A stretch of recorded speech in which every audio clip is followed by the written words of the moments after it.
Hello guys, good morning. Today we're talking about the history of England on my channel Intelligence Era. So please subscribe my channel. Let's start the topic. Egbert, King of Wessex or King of England. Egbert was King of Wessex from 802 until his death in 839. His father was Elmond of Kent. In the 780s, Egbert was forced into exile Magnus court in the Frankish Empire by Offa of Mercia and Beorhtric of Wessex. But on Beorhric's death in 802, Egbert returned and took the throne. Egbert reigned king of Wessex was 802 to 839. Predecessor Beorhtric, successor Aethelwulf. King of Kent reigns 825 to 839. Predecessor Baldred, successor Aethelwulf. Born 771 or 775, it's not confirmed. Died 839, age 64 or 68. Burial in Winchester. Issue Aethelwulf, King of Wessex. House Wessex. Father Aelmund of Kent. Little is known of the first 20 years of Egbert's reign, but it is thought that he was able to maintain the independence of Wessex against the Kingdom of Mercia, which at that time dominated the other southern English kingdoms. In 825, Egbert defeated Beowulf of Mercia, ended Mercia's supremacy at the Battle of Illidan, and proceeded to take control of the Mercian dependencies in southeastern England. In 829, he defeated Wiglaf of Mercia and drove him out of his kingdom, temporarily ruling Mercia directly. Later that year, Egbert received the submission of the Northumbrian king at Dore. The Anglo-Saxon Chronicle subsequently described Egbert as a Bettwalda or wild ruler of Saxon lands, of Anglo-Saxon lands.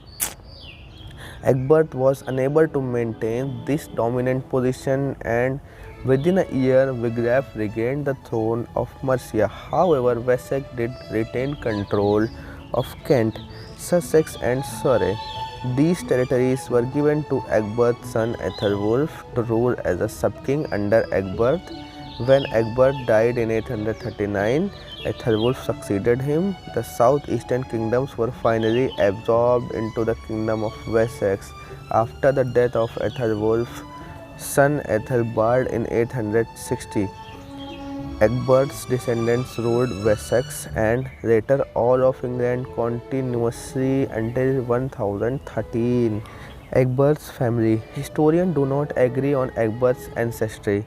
The earliest version of Anglo-Saxon Chronicle, the Parker Chronicle, begins with a genealogical preface tracing the ancestry of Egbert's son Aethelwulf back through Egbert Elmond and the otherwise unknown Eoppa and Eapha to Ingild, brother of King Ian of Wessex, who abdicated the throne in 726.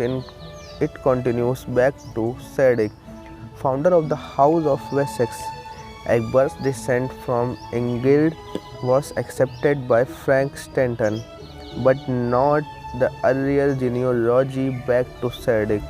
Heather Edwards, in her online Dictionary of National Biography article on Egbert, argues that he was of Kentish origin and that the West Saxon descent may have been manufactured during his reign to give him legitimacy, whereas Rory Naismith considered a Kentish origin unlikely, and that is more probable that Egbert was born of good West Saxon royal stock. Egbert's wife's name is unknown. A 15th century chronicle now held by Oxford University names Egbert's wife as Redborga, who was supposedly a relative of Charlemagne, who he married when he was banished to Francia, but this is dismissed by academic historians in view of its late date. He is reputed to have had a half-sister Alberga, later to be recognized as a saint of sent for her founding of Wilton Abbey. She was married to Wulfstan, ealdorman of Wiltshire, and on his death in 802 she became a nun abbess of Wilton Abbey. Early reign. Beorhtric's dependency on Mercia continued into the reign of Cenwulf, who became king of Mercia a few months after Offa's death. Beorhtric died in 802 and Egbert came to the throne of Wessex, probably with the support of Charlemagne and perhaps also the papacy. The Mercians continued to oppose Egbert the day of his accession. The Huays, who had originally formed a separate kingdom but by that time were part of Mercia, attacked under the leadership of their ealdorman Ethelmund. Weohstan, a Wessex ealdorman, met him with men from Wiltshire. According to a 15th century source, Weohstan had married Alberga, Egbert's sister, and so was his brother-in-law. The Huays were defeated, though Weohstan was killed as well as Ethelmund. Nothing more is recorded of Egbert's relation with Mercia from more than 20 years after this battle. It seems likely that Egbert had no influence outside his own borders, but on the other hand, there is no evidence that he ever submitted to the overlordship of Cenwulf.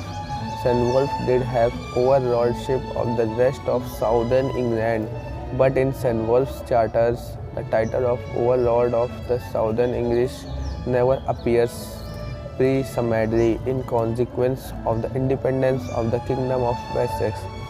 In 815, the Anglo-Saxon Chronicle records that Egbert ravaged the whole of the territories of the remaining British kingdom. Dumnonia,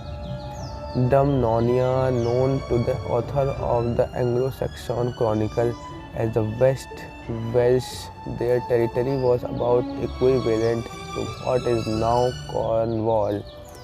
10 years later, a charter dated 19 August 825 indicates that Egbert was campaigning in Domania.